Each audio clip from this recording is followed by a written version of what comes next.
Hey guys, it's Cami, and today I'm doing quite a bit of a different video. Today I'm going to go through my PC VR setup over here, just to show how I run the games and how you can build a PC VR capable PC for yourself. Now, my PC setup isn't exactly the cheapest. That will be coming in another video shortly, but for now I just wanted to go through my PC because at this moment in time, it is capable of running any game that I want to run on it, even modded games such as Resident Evil 2 in virtual reality. And I mean, if you play Resident Evil 2 not in virtual reality on PC, then you'll know it is quite a tasking game. Now, to do that in VR, that's something different. So yeah, I thought a great starting point would be to show off my PC and then go into depth on another video on how you can build a cheaper PC that still runs most of the VR games that you want to play. So without any further ado, let's go right into it. So this is my PC currently from the side. I just wanted to show it off in the case itself. Yep, so further into this video, I'm going to go into depth about all the specs of the PC, where you can get the parts from. So what better way to start off than by going into detail of the graphics card. So my graphics card inside the PC is an RTX 3060. It is nothing special in this day and age. However, when I first bought it, it was an eye-watering £800. Hearing that, you could probably tell I got it in the crypto boom, and I regret every single decision that I made during that time. So yeah, the RTX 3060 is capable of running pretty much every single VR game that I've tried so far on a high to medium graphics setting. But that's all you need really. You want to go to Ultra, then while you're watching this video, go watch someone else. I am not the person to come to for ultra high-end PCs. I don't even know how to do water cooling. So yeah, the RTX 3060 is capable of running any game not in VR, but it's also capable of running all games in VR on a medium to high graphics setting. So now that's out of the way, let's go into the CPU. So the CPU that I'm using is a Ryzen 7 3700X, and by some of these parts, you can probably tell I've had this PC for a while and I've not upgraded it at all. That's simply because I have how the smarter people say, a cash flow problem. And yeah, I don't really have that much money or time to put aside towards my PC.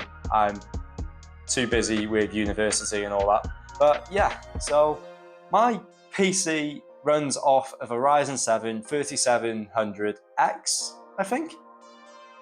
Yeah, I'm sure it is. I probably should have researched this before I actually did this video. Right, anyway, so yeah, I was right. My PC runs off of a Ryzen 7 3700X 8-core CPU that runs around 4.1 gigahertz, maybe a little less. I might be adding things onto there, but yeah, basically that is more than enough to do pretty much anything. But in this day and age, I probably should upgrade to about a 5700X or, you know, maybe a bit further. I don't know, I've not looked into it for a while. I just wanted to create this just to give you a base guideline on what parts go together and what don't go together, as well as just to show you how you can build a VR ready PC for around, I'm assuming that's worth around £1,000. I don't know, I'm going to tally up the total at the end and I'll have a total displayed on the screen once I've gone through all the parts. So yeah, so the next thing I wanted to talk about is the RAM that I have in my PC. I have got 32 gigabytes of 3600.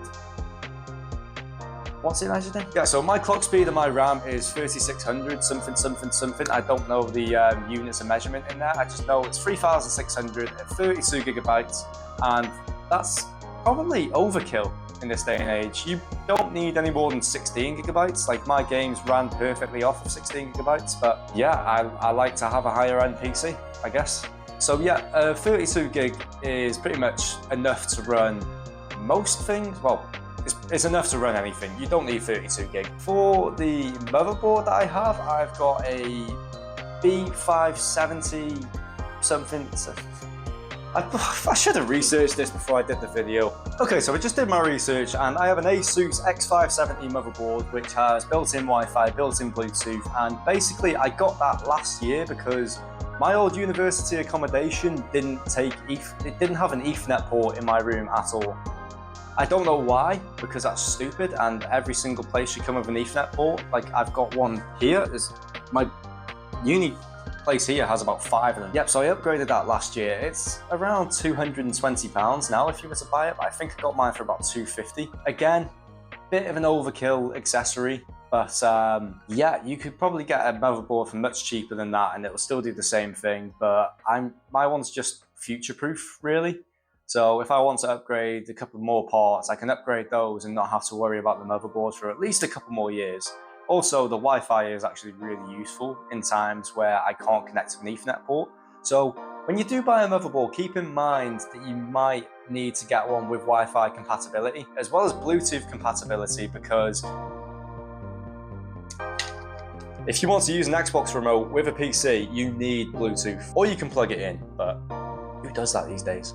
Nobody does that these days. No one. Absolutely no one. Who plugs stuff? Oh, well. Anyways, yeah, so probably the last part I'm going to talk about in detail is the power supply. Now, the power supply is a 750 watt power supply that I've had for years now, and it's still doing me well. My PC doesn't even reach 600 watts. So, yeah, again, another overkill product. Yeah, it's future-proof for me for years to come. So, I don't have to worry about another power supply, and that's kind of the whole basis of this PC. I've kind of just gone a bit overkill, just so I don't have to upgrade it for a few years, and I still have a high-end PC. There is one more part that comes with the PC, and that is the CPU cooler, but my CPU cooler is the stock one that I got from AMD. Also glows up as well. Very nice. So as for the peripherals, I have my monitor over here, which is an MSI Mag 241 CP, and it runs at 1080p and 144 Hz, which you don't actually really need that. 60 Hz is more than enough. Smoother gameplay, 144 Hz. Not like it matters considering I use this PC mainly for VR, but you know, it's good for TV. Oh my god, this is like the most unhinged video I've done. Just unscripted, raw dogging content right here. And as for my final peripherals, I just have the standard Razer keyboard I got for about £35, and I also have a Razer mouse, which I got for about £28 from CEX.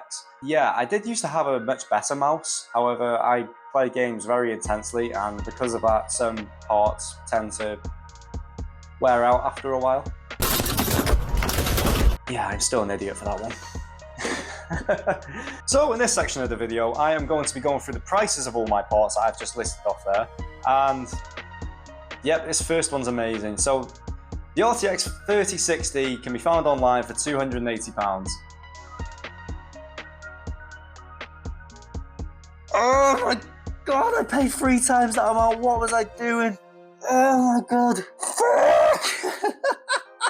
Oh, you chose to build a PC at the worst time. As for the Ryzen 7 3700X, that will still set you back about £220. Pretty much a little bit cheaper than what I got it for about a year ago. So I didn't do so bad on that one, did I? I like to keep my CPU and my GPU very beefy, just so I can play whatever the hell I want. Yeah, and so after further research, looking at my RAM, the 2x 16GB sticks, which add up to 32 gigabytes if you didn't actually know, they go for around £60 on Amazon, which honestly, you might as well go for the 32GB. I'm starting to find out a lot of these parts are going for super cheap now, which makes the £2,000 that I've put into this PC seem very worthless. So as for the motherboard, the X570 motherboard with Bluetooth and Wi-Fi compatibility comes in at around £226. You can probably get a cheaper one if you don't want the Wi-Fi compatibility or Bluetooth. It's up to you really. And as for my power supply, I have the Corsair power supply, which comes in at around £100 for a 750 watt power supply.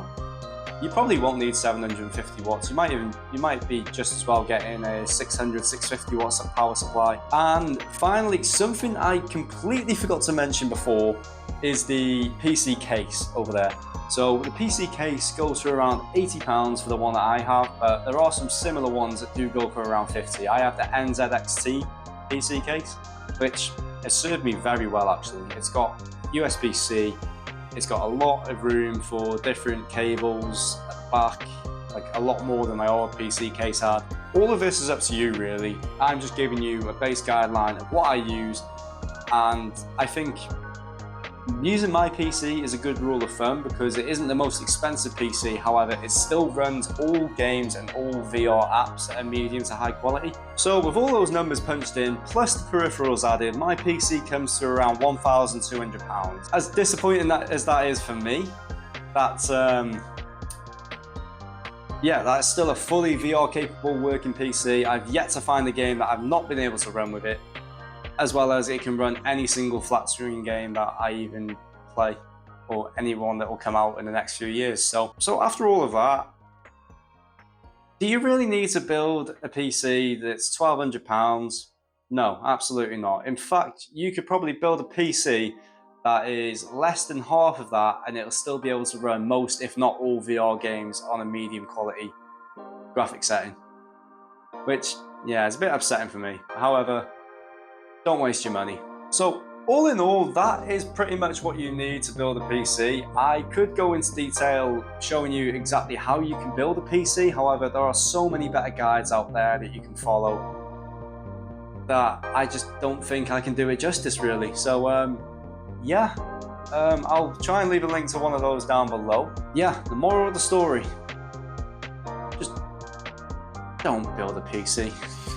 No, I'm joking. Build a PC, but don't put a lot of money into it. You don't have to. Oh yeah, one more thing that I completely forgot to mention was that, yep, despite the fact that this PC, it costs about 1,200 quid now and cost me over £2,000 to build, that still did not factor in the price of my VR headset, which when I built this, I had the Quest 2, that was about £300 when I first got it. And then once I moved on from the Quest 2, I ended up getting the Meta Quest Pro for £830. With my Quest Pro altogether, I probably spent over £3,000 on this PC.